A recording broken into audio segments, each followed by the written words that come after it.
eh. lifting weights, you need to make sure Negative that 40 ko sa 6 towards failure, and that way you're going to see dollar na. Kahit di na that's when your body, that's when you're training progressive overload. So we call that. Ibig sabihin, ano ko negative ako You're ng doing strength training, so then $40. helping your body to come back from it's like holy shit, I've got to eat Wala, stronger kung for this because if this happens again, I need to be able to get 5,000 through lang, this. maliit na. And so that's all lifting heavy weights, so really what muscles to do. And the best Ganyan, parang way to kasi, go to muscle as well. kasi baka mawala eh. Just really up and down. When I mean, don't be intimidated by the word building muscle, because building muscle is really important for your bone health and your hormones too.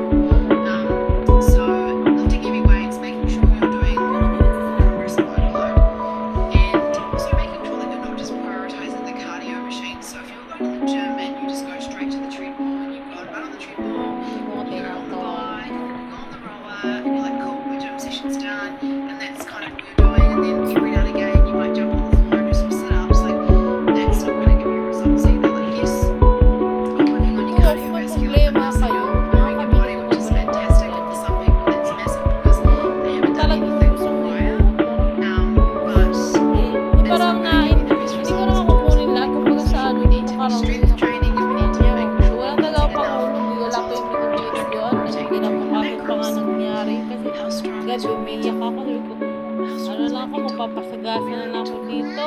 I'm pretty resilient. Sabi ko, person. Got a pati pretty na, strong mental health. Thank you. sabi ko kasi para ano, para ma-quit na yung ano ko, Answer kasi your questions.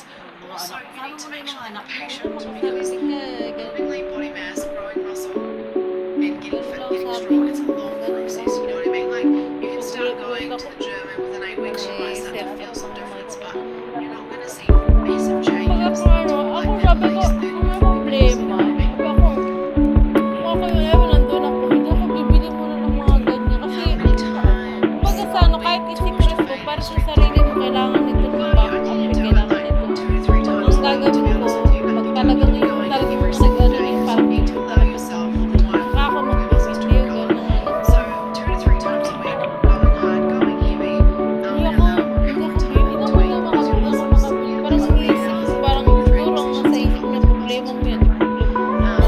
Parang gano'n. Hindi kahit hindi mo ano, parang gano'n yung dati. Parang gano'n.